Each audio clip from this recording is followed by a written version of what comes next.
I was finishing up the last few months of my PA training in the spring of 2000. Becoming a physician assistant, or PA, had been a long-term dream of mine, and I put in years of hard work and sacrifice to get there. Graduating from PA school while also becoming a mother was a far better gift than I could have envisioned for myself.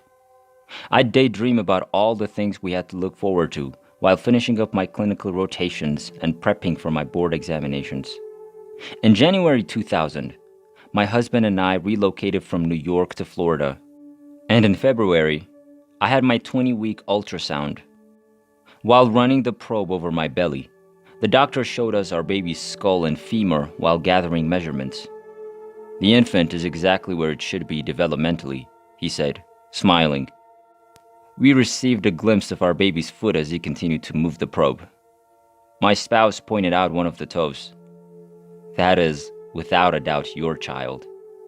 Our baby's second toe, like my husband's, was crooked. When the doctor's demeanor changed, we were giggling. "Let me show you something." He demonstrated how there was a buildup of fluid inside our baby's kidney by positioning the probe to observe it.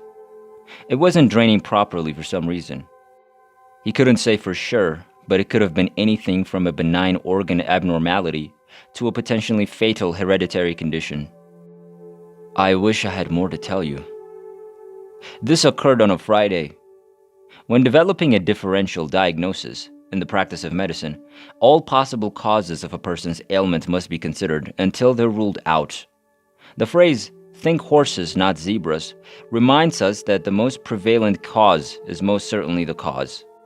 I investigated the differential diagnosis of hydronephrosis, or excess fluid in the kidney, and tried to be optimistic about its root cause as we waited for our OB appointment on Monday, telling myself it was something easy that she would grow out of.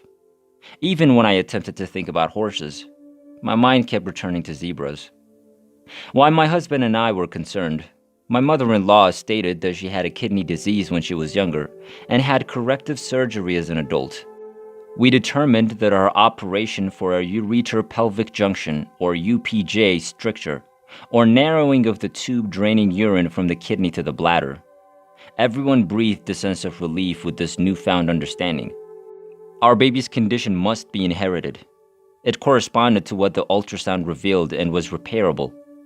My thoughts instantly returned to horses, where they remained for the rest of that long, emotional weekend. My husband and I met with my OB, obstetrician, on Monday morning, who concurred that our baby's problem was most likely related to a congenital abnormality of the ureter, and we decided not to pursue any further tests. We avoided the first bullet. My OB mentioned the possibility of an early delivery 4 months later, in the final month of my pregnancy. I may be induced at 35 weeks, and our baby's kidney health could be evaluated sooner rather than later by a pediatric urologist. It wasn't necessary for her to be delivered early, but it was a possibility. While I tried not to be, I was concerned that if I didn't agree to this plan, I might endanger my baby's long-term health while I still hesitated to respond. To deliver her early, I'd have to be induced into labor, and I knew the chances of a C-section were higher with induction. I desperately wanted to have the experience of childbirth, but I couldn't. I decided to go ahead with the induction because 1 week may potentially make a difference. I was admitted to the hospital's labor and delivery floor on the evening of July 16, 2000, to begin the process. I was a carrier of the bacteria Group B Streptococcus, which put my daughter at risk of infection when she passed through the birth canal. Before the induction could begin, I needed to be given antibiotics. The penicillin had only been going through the IV for a few minutes when I felt a peculiar sensation in my chest. My heart seemed to be pounding and pumping unevenly. I immediately informed the nurse of the situation and she stopped the IV. The sensation in my chest vanished seconds later. Another antibiotic was required, and while the nurse drained the IV to force through the drug still in it, the feeling in my chest returned temporarily. The only explanation was that it had to be an allergic reaction. This startled me because, as far as I knew, I wasn't allergic to anything, but it's possible that I developed an allergy during my pregnancy. Another antibiotic was picked and administered, and the weird feeling did not reoccur. Pitocin, the medication that would tell my uterus to start contracting, was started as my husband, mother, and I settled into the hospital room for a long evening. Although I have no recollection of the night, I was informed it was relatively unremarkable. That was alright, since what happened the next morning would more than compensate. My contractions were powerful but sporadic the next morning. I had barely dilated 3 centimeters by 8 o'clock. To hasten my labor, the nurse midwife ruptured the amniotic fluid sac. It had already been 13 hours, and I was making no headway. Prolonged labor in a Group B strep carrier raised the probability of infection in the newborn with each passing hour, even with antibiotic therapy. Despite my best efforts to avoid the concept, I knew a C-section was in my immediate future. Pitocin causes abnormally intense contractions, and despite having progressed just 3 centimeters, I was in excruciating discomfort. I lay there, watching the monitor next to the bed after this was set. I knew what to watch for on the screen, and I observed that my baby's heart rate would periodically drop into the 60s when I was having contractions. This was alarmingly low, and I was expecting the midwife to enter the room to break the news. She was there in less than a minute, telling me what needed to be done. Although I knew a cesarean was most likely, I still experienced a brief but intense emotional opposition to it, similar to how I'd rejected the idea of having our baby early. Between now until the surgery, my baby's heart rate would need to be constantly and closely monitored. Thus, an internal monitor would have to be implanted in his scalp. I'd put them in front of myself, but I shuddered at the notion of something being screwed into my own child's head. As these ideas raced through my head, I felt the same fluttering in my chest that I'd felt the night before, only this time it was much worse. I'm having trouble breathing. I went from being a bit short of breath to gasping for oxygen as soon as the words left my lips. A big bustle erupted in the room, and I was hauled onto my left side to allow my heart to pump blood into my unborn kid more easily. Someone put an oxygen mask over my face. My husband and mother were promptly relocated to another room down the hall. I couldn't get enough air and had to push more and harder just to breathe. I was wheeled out of the room and down an open hallway in a couple of seconds. The noise that had surrounded me faded away as I got closer to the operation room suite. As I faded away, the last thing I remembered was the sound I made, a desperate attempt to breathe. My heart stopped beating at 9:18 a.m. There's no such thing as the moment of death. The time when there's no signs of life and our awareness leaves our body is more of a continuum. From the position of awareness, some time had gone between being in the corridor and a view from above. I'm not sure what occurred to my consciousness at this time. Perhaps my energy condensed into a singularity before erupting in a cloud of microscopic black-gray particulate stuff. Perhaps it slowly spilled from the bounds of my solid being, quickly gathering into a loose conglomerate of static-like substance that was now floating above my body. The distance between my conscious self and my body below seemed to have widened, as if space-time had elongated, and my now practically immaterial self was both near and far from my material body. There was no sound, pain, or terror. I could still see and took a look around the room. The ceiling had taken on a fluid transparency, with some flowing, solid characteristics remaining. I saw someone lying on a bed. Was it a human? I remember asking myself this question because I wasn't sure what people were, but seemed to recognize them. The scene unfolding below me no longer physically included Krista, since she was now beyond the transparent ceiling. I didn't identify with the body or the individuals in the room as I lingered above. Instead, I was a detached observer, albeit I was still Krista within the fine static of my consciousness. I had kept my worldly identity and felt more alive than ever before. There were several individuals now surrounding me. On the left, there was a person dressed in blue. At first, I spotted him bending over my body near my abdomen. He then rose up quickly and delivered a bundle to someone on my right shoulder. They took this bundle and swiftly turned their backs on me so I couldn't look, although I desperately wanted to. Someone was close to my head, placing something on my chest.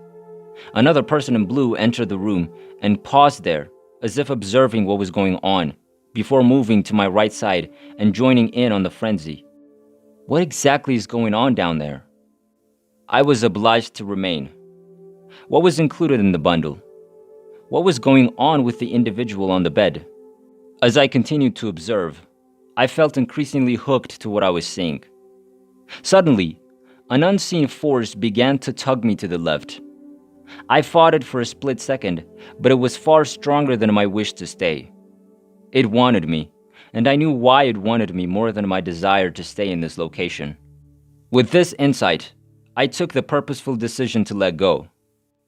I was moving at breakneck speed through what I can only characterize as a loosely constricted zone of static and fluid-like matter the moment I made my decision.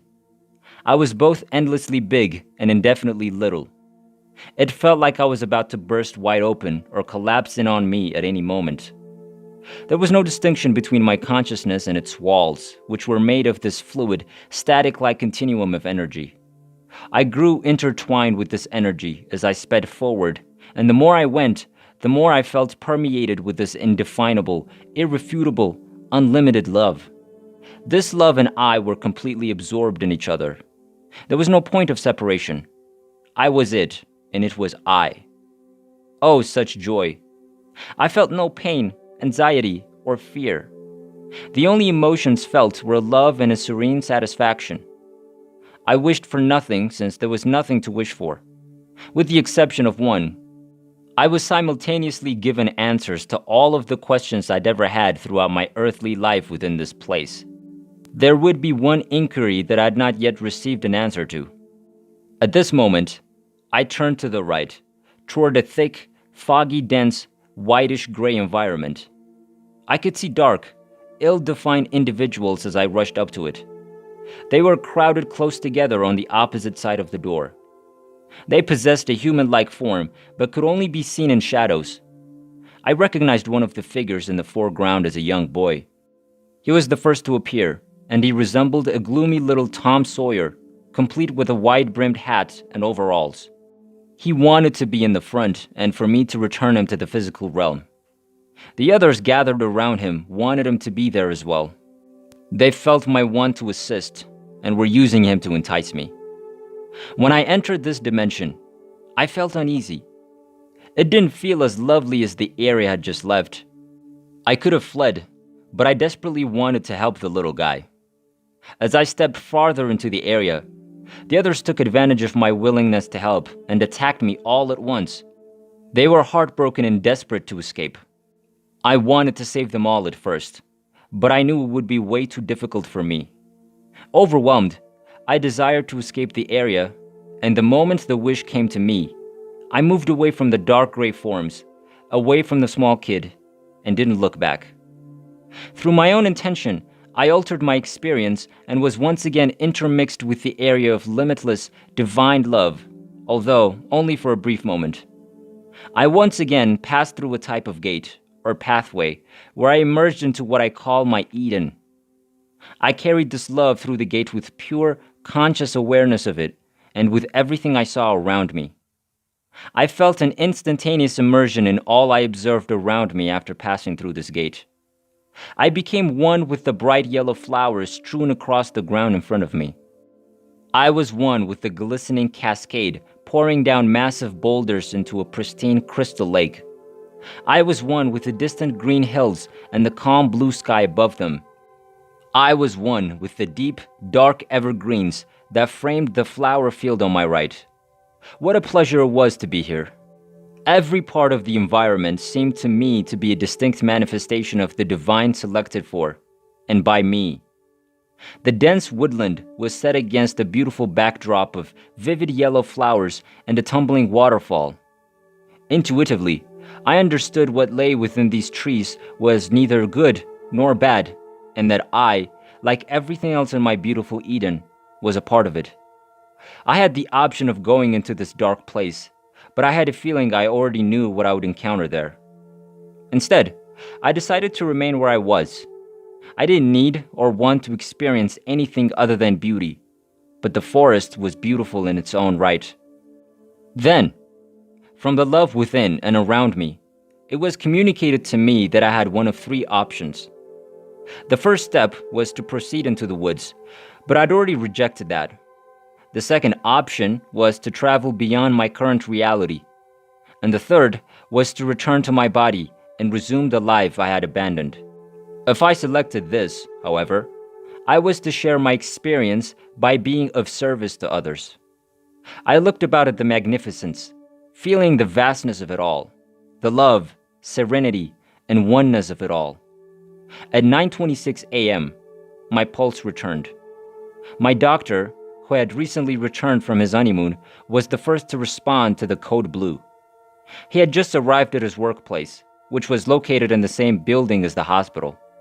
He was going through his mail when he was informed that he was needed in labor and delivery. "All right, I'll be right there." He then told me that the individual told him, "No, they need you right now."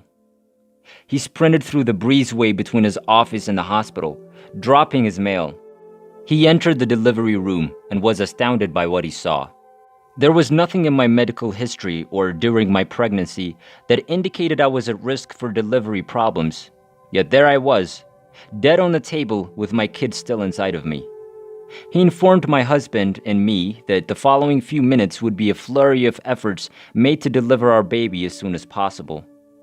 Chest compressions were halted, and my baby was delivered after a fast incision.